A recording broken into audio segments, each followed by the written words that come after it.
संजू है तो मुमकिन है। ये संजू सैमसन ने करके दिखा दिया है, क्योंकि कल इंग्लैंड के खिलाफ दूसरे सेमीफाइनल में संजू सैमसन ने एक शानदार पारी खेली, जिसकी वजह से टीम इंडिया है वो जीतने में कामयाब रही। पिछले 2 मैचों में संजू सैमसन की जो फॉर्म है वो शानदार चल रही है, क्योंकि पिछले मैच में जहां पर वेस्टइंडीज के खिलाफ मस्ट विन मैच था, उस मैच में भी बंदे ने 50 बॉल के अंदर 97 रनों की नाबाद पारी खेलकर टीम को जीत दिलाकर माना बंदा। यदि उस मैच में संजू सैमसन की वो इनिंग नहीं आती तो टीम इंडिया है वो सेमीफाइनल में भी नहीं पहुंच पाती, क्योंकि टीम इंडिया वो 195 रनों का जो टारगेट है वो चेज कर रही थी। और उसके अंदर जो शुरुआत के जो 2 विकेट थे वो भी जल्दी गिर गए थे। 2-3 विकेट है वो जल्दी गिर गए थे। अभिषेक शर्मा, ईशान किशन और सूर्य कुमार यादव, इनके विकेट है वो जल्दी-जल्दी चले गए थे। लेकिन एक साइड में संजू सैमसन ही ऐसा एक बंदा था जो खड़ा रहा, और खड़ा क्या रहा, लास्ट तक खड़ा रहा, और लास्ट तक खड़े रह के बंदे ने 97 रनों की नाबाद पारी खेलकर टीम इंडिया को जिताया है भाई। यदि उस मैच में वो 97 रनों की पारी वेस्टइंडीज के खिलाफ नहीं आती तो टीम इंडिया है वो आज फाइनल में नहीं होती, क्योंकि उससे पहले वेस्टइंडीज के खिलाफ हारकर सेमीफाइनल में पहुंचने से पहले ही बाहर हो जाती। लेकिन संजू सैमसन ने वो चीज करके दिखा दी कि ये बंदे में क्या टैलेंट है। आज जो दूसरा सेमीफाइनल इंग्लैंड के खिलाफ खेला गया, उस मैच में भी बंदे ने दिखा दिया। हाँ, हालांकि ये था कि 15 रन पर इंग्लैंड के कप्तान हैरी ब्रूक ने संजू सैमसन का कैच छोड़ दिया, लेकिन उस एक गलती को छोड़ दिया जाए तो संजू सैमसन ने इसके बाद में कहीं पर भी इंग्लैंड के गेंदबाजों को नहीं बख्शा और कहीं पर भी गलती नहीं करी, और शानदार इनिंग खेली है भाई। यहाँ पर भी कोई बंदे ने 42 बॉल में 89 रन की पारी खेली है। वेस्ट इंडीज के खिलाफ 50 बॉल में 97 रन की पारी, इंग्लैंड के खिलाफ दूसरे सेमीफाइनल के अंदर एक ऐसा मैच जहां पर टीम इंडिया के लिए जीत कितनी जरूरी है, क्योंकि इस मैच को जीतकर ही टीम इंडिया वो फाइनल में जा सकती है। वहां पर भी बंदे ने 42 बॉल में 89 रन की पारी खेली। दोनों ही मैचों में बंदे के पास में शतक लगाने के मौके थे, लेकिन यहाँ पर संजू सैमसन ने वो चीज को इग्नोर किया। यानी कि बंदे ने ये देखा कि मेरे लिए शतक जरूरी नहीं है, टीम की जो जीत जरूरी है, उसमें मैं कितने रनों का कंट्रीब्यूशन ज्यादा से ज्यादा दे सकता हूँ वो जरूरी है। दोनों ही ऐसे मौके थे कि यदि संजू सैमसन चाहता तो वहां पर उसके जो शतक है वो पूरे हो सकते थे, लेकिन बंदे ने शतक की परवाह नहीं करी कि शतक जरूरी नहीं है, टीम के लिए मैं क्या कंट्रीब्यूट कर सकता हूँ, टीम के जीतने के लिए मैं क्या कंट्रीब्यूट कर सकता हूँ, वो ज्यादा जरूरी है। और इन दोनों मैचों में, वेस्ट इंडीज के खिलाफ मैच में भी और दूसरे सेमीफाइनल में इंग्लैंड के खिलाफ भी, बंदे ने ये चीज करके दिखा दी है कि हाँ, कि कैसे किया जाता है। मेरे लिए शतक इंपॉर्टेंट नहीं है, टीम इंडिया की जीत जरूरी है, उसमें मैं कितने रनों का कंट्रीब्यूशन दे सकता हूँ वो जरूरी है। और जिसकी वजह से संजू सैमसन को इन दोनों मैचों में प्लेयर ऑफ द मैच दिया गया है। इंग्लैंड के खिलाफ जो दूसरा सेमीफाइनल खेला गया, उसके बाद में जब प्रेजेंटेशन सेरेमनी हो रही थी तो संजू सैमसन से पूछा गया तो उन्होंने ये कहा कि मेरा ये जो मैन ऑफ द मैच का जो अवार्ड है वो मैं यहाँ पर जसप्रीत बुमराह को देना चाहूंगा, क्योंकि यदि डेथ ओवर्स के अंदर जसप्रीत बुमराह है वो शानदार गेंदबाजी नहीं करते, यदि भारतीय गेंदबाज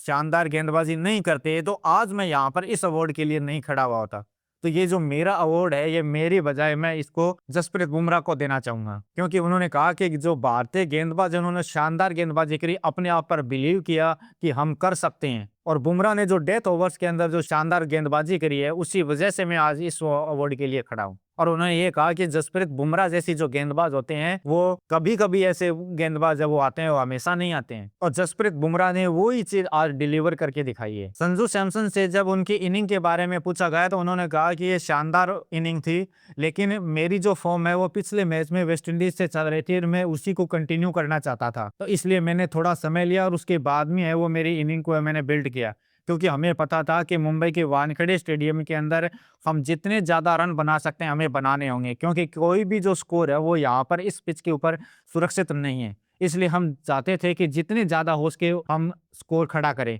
इसलिए मैंने अपने ऊपर बिलीव किया और जो वेस्टइंडीज के खिलाफ जो फॉर्म थी उसी को मैंने यहाँ पर कंटिन्यू किया है। और जब संजू सैमसन से शतक के बारे में पूछा गया कि आप वेस्टइंडीज के खिलाफ भी शतक के एकदम करीब थे और यहाँ पर भी आपने दूसरे सेमीफाइनल में इंग्लैंड के खिलाफ भी 89 रन बनाए, यहाँ पर भी आप चाहते तो शतक लगा सकते थे, तो इस बारे में संजू सैमसन ने कहा कि इस चीज से कोई फर्क नहीं पड़ता है कि यहाँ पर शतक लगा है या नहीं लगा, यानी कि यहाँ पर आपके लिए शतक जरूरी नहीं है, 2020 में शतक जरूरी नहीं है, आपके लिए ये जरूरी है कि आप टीम के लिए कितना कंट्रीब्यूशन कर सकते हैं, आप टीम के लिए कितना रन बना सकते हो। और मैंने वो ही चीज करी है, इसलिए मेरे लिए शतक जरूरी नहीं था। मेरे लिए टीम के लिए कितने रनों का मैं कंट्रीब्यूशन कर सकता हूँ, वो मेरे लिए जरूरी था और वो मैंने किया है। और उन्होंने आगे ये भी कहा कि हम सिर्फ टीम की जीत दिलाना चाहते हैं, हमने कितने रनों का कंट्रीब्यूशन दिया है ये जरूरी नहीं है, जितने हो सके उतने ज्यादा से ज्यादा रनों का हमें कंट्रीब्यूशन देना है और हमें टीम इंडिया की जीत से खुशी है, ये नहीं कि कोई शतक से। जब संजू सैमसन से अपने प्लेइंग 11 के बारे में पूछा गया तो उन्होंने कहा कि जब हमने वर्ल्ड कप से पहले न्यूजीलैंड के खिलाफ 5 मैचों की जो घरेलू सीरीज खेल रहे थे, 2020 सीरीज खेल रहे थे, तो उस मैच में मैंने अपनी जगह को पुख्ता करने के लिए, अपनी जगह को पक्का करने के लिए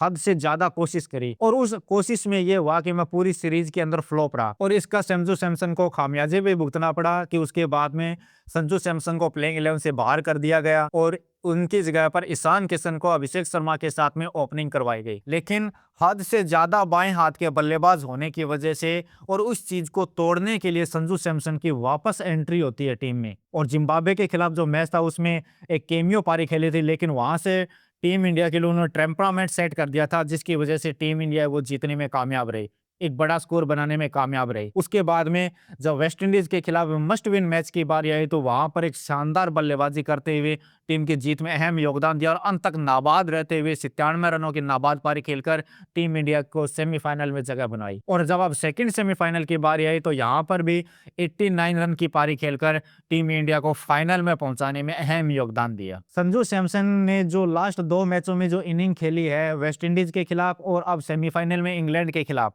आपको कौन सी पारी ज्यादा इंपैक्टफुल लगी, कमेंट बॉक्स में बताना। मिलते हैं नेक्स्ट वीडियो में। जय हिंद, वंदे मातरम।